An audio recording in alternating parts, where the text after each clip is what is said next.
Okay. Hi everyone. Thank you for all audience and come to hear my session. And my topic is best practice for using PHP to develop web crawlers. And here is my outline. My outline is as follows. First, I introduce myself, and I introduce a motivation about writing this book and a guide for this book, and extending sessions, then the final feedback about publishing book. Here's my slide, and I also paste this slide link on the Discord channel, and you can check out my session Discord link Discord channel. So I introduce myself. I'm Peter, and this is my GitHub profile. It's a profile link, and I'm active open source contributor on the GitHub, and I'm an associate engineer in information for institute information industry institute, and here are my technical keywords for my working. And I'm good at DevOps, back-end system architecture researching, web application security, and I'm also good at Python and JavaScript. And I research database data platform architecture since 2021. And here's my book. And this book is written in Chinese, and is available in Taiwan. And and the slide is talking about this book. And so I share my motivation about writing this book. And this is a joke, and the joke is written in Chinese, and in written English says, why Python writing web crawlers and their books are so many, but one book about PHP is only one. Yes, it's only one for PHP, and which one and which one book, and I will show you which one book. So I'm thinking why the PHP book is only one. Yeah, it's my question. Why? And we are back to 2014. It's the small story. It's about learning a web crawler with PHP. Where I was a university student. And do you know this book? And this book is a PHP, and it's the only one book written in written in English, and the left image is about written is a translated book, and this one I think is the only one book about writing about the PHP crawler, PHP web crawler, and I read this book. And I find this guy, and this guy is the original author. And here's his Twitter link. And when I read this book, I got some problems. And when implementing some codes, so I think I should write an email to ask the author. Yes, I do that. And I write an email to ask author, and this email is about I asked some questions about developing the PHP web crawler, and he is so nice, and he tried to answer my question about PHP web crawler development, and I also received upcoming reply from the author at that time. And he's so nice because he also shares their slide, and on the DEFCON 17, this slide is about advanced web crawling and using some web plugin, Chrome plugin, and develop web crawler. And if someone is interested in this one slide, and you can click the slide link and listen to their talk. From then on, after 6 years, it's about 2021. I found there's no new book about PHP Web Crawler, and why not I write new one? Yes, that's why the reasons why I write the new one. So I introduced this book and the guide for the book. So this book has 10 sessions and Appendix A. So there are so many sample codes. They are public, and it's available on the PHP Crawler Lab this repository, and it's on the GitHub.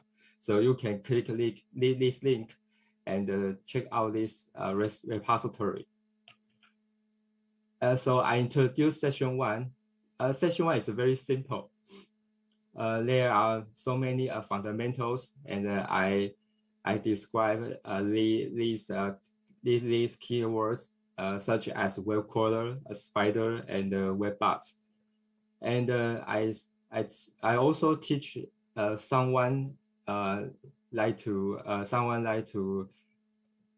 develop development environment setup, and help developers to set up their development environment, and they can use these sample codes happily. And second is session 2. Session 2 is level 101. Level 101 is present developers to learn how to analyze and implement RSS news fetching, and the sample is about university websites, and we can use this and know the following technical keywords, and such as Google Chrome DevTools, HTML, CSS, RSS, and document object model. Section 3 is a 112. Is a university's website, and we also analyze website loading contents such as AJAX, HTTP post method, and Google Chrome Dev Networks.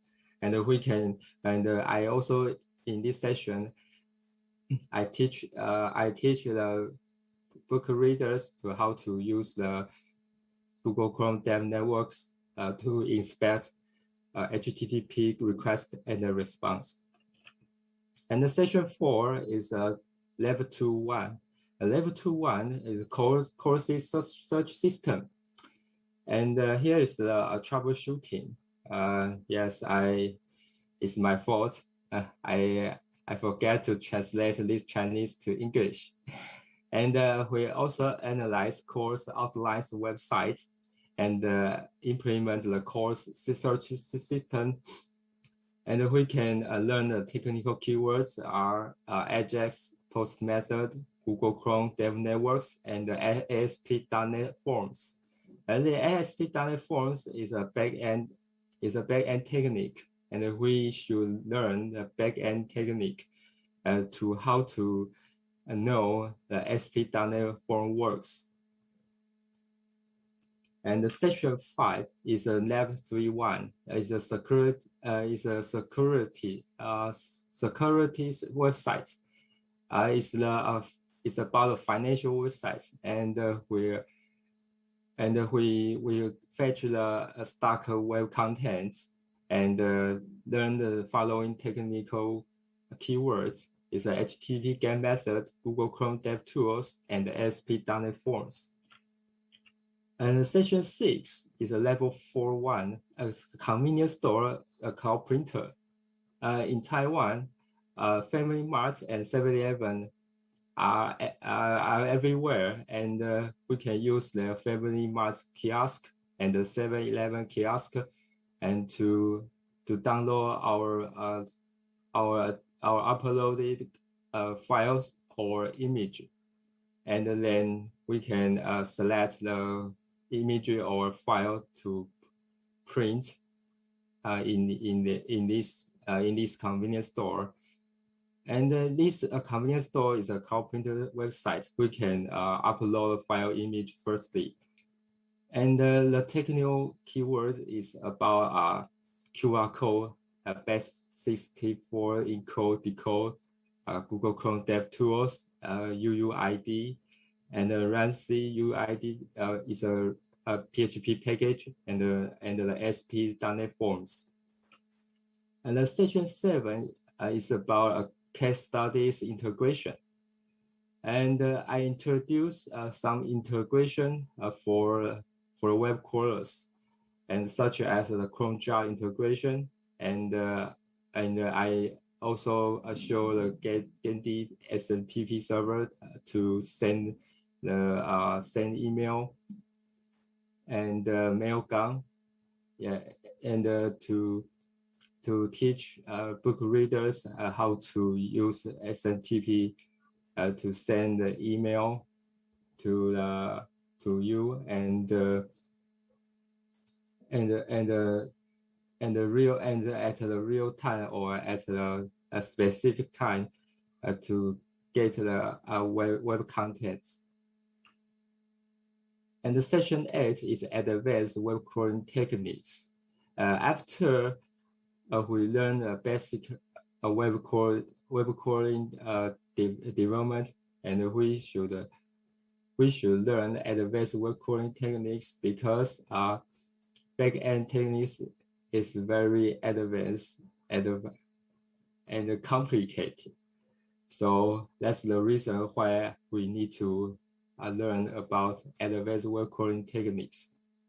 And we can learn in this session is about the following keywords, such as Selenium WebDriver, headless Chrome, a Puppeteer, and the test case. Selenium WebDriver, headless Chrome, and the Puppeteer are about automated and headless web browser, and the test case is a captcha code recording, and the captcha code is for anti-web crawler, and I also introduced test case to use this tool and to decode the captcha code. And section 9 is a level 5.1, and we use the above automated web browser to log in a shopping website and implement automated login webbot, and fetch our user history shopping list. And the list technical keyword is about the test case, and we use a test case to decode the login page, because in this shopping login website, we need to enter the specific captcha code image, and that's the reason why I introduced the test case on this level. And the final is about the section 10. The section 10 is about level 5.2. It's we use a radio program website and analyze a radio MP3 audio file downloading, and a list of the MP3 audio file download. It's a level 5.2, and it's a part 1. The part 1 is about list of downloading a list of the MP3 audio files, and the part 2 is about a single audio file download. And a single audio file downloading means we specify a single audio file and then download them. And the technical keywords is about local storage. And because a single audio file download link is available on the local storage, so we cannot use the basic web crawler to get this file downloading link. That's the reason why we need to use the headless Chrome, Selenium WebDriver, or Puppeteer to fetch the download link on the local storage.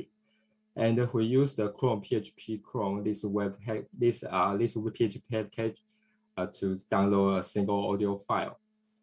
And I also introduced Nesca PHP tier, this PHP package to download the audio file to download a single audio file. And the Appendix A is about environment setup. I know some book readers is frustrated on the environment setup. So I use the OVA file, and if you install VirtualBox, and you can download this OVA file and import this virtual machine, and your development environment setup is done. And another Appendix A is about registering a MailGun account, and this MailGun account is for session 7. And some additional materials. And additional materials they are not available on the book, such as fetching HTTP requests from non-browser, and advanced reCAPTCHA at identifying the cloud computing provider integration, and fetching HTTP requests from non-browser. And I use the Lightshot for this sample. And this sample is an installation reference.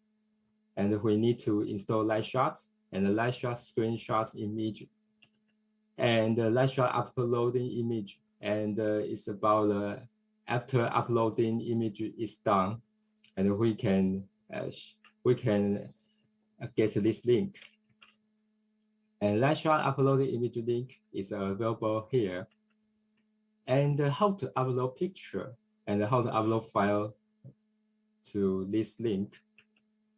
So we need to use a Fiddler. A Fiddler is a web debug proxy, and this tool can help me to upload file and inspect HTTP request on the non-web browser. And this is about their installation steps, and finally installation was successful. And how to use? We can open Fiddler 4 and the tools and the options. And when clicking options, we can check this capture HTTP connect and check out the decrypt HTTPS traffic, and select from non-browsers only options. And here's a careful message. And we use the HTTPS traffic certificate to fetch HTTPS traffic, and this is a self-signed certificate, and that's the reason why when we got this warning message. And we can filter non-browsers only request, and we also configure proxy server setup for the Lightshot. And this is about the configure proxy server Lightshot. And you can use the Lightshot for English version. Yeah, this is my fault. Using the Lightshot to do screenshot and uploading, and we can inspect the print screen request. And here is about the request header and the request content. And we can develop uploading image program, and this sample code is available on the GitHub. And this is about a simple PHP to upload a simple image file via upload.printscreen.com. And this is uploaded, and they are done. and the uploaded image link is available here. And another is about advanced capture image processing. And we can look at these two capture images. And these two capture images, we can use them. So we use the TensorCat to try to decode capture 1 image file, and to decode capture 2 image file, and then we can get these two wrong answers about the capture. And we use the image link magic. The image magic is a command. Is a command, and the command is called convert. And this is about the image magic installation. And the convert command usage is very simple. We use the convert command to try to grayscale these two images, and try to remove some noise stuffs on these two images. And after we use the grayscaling image for these two images, and we can get the right answer. And we can also use the image magic extension to use PHP to grayscale image. And here is about install PHP 7.7.4 image magic extension. And it's a PHP code to grayscale image. And if someone don't know about the grayscale image, or they don't like to image processing for capture images, I also recommend the Google Cloud Vision. The Google Cloud Vision is a very powerful cloud service, and we can use this Cloud Vision to do OCR. And finally, I want to share my feedback for publishing book. And they are written in Chinese, and they ask some questions about this book, and recommend this book, and for publishing and for promoting my book. And I'm very appreciated, and I'm also happy for some book readers to ask the question via email. More additional materials is on my GitHub repositories, and I also present or I show some GitHub repositories about PHP Web Crawler. And there are some reference about improving quality of the output, and it's about the TensorCat, and the Google Cloud Vision API demonstration, Cloud Vision documentation, and the Cloud Vision API pricing. And you can refer this reference and to know about the advanced reCAPTCHA code. And contact me if someone know the Chinese and the Japanese, and you can contact me, and we can have the plan to translate this Chinese to the Japanese, or maybe it's English. So thanks, and thanks again for our audience to coming to listening to my session.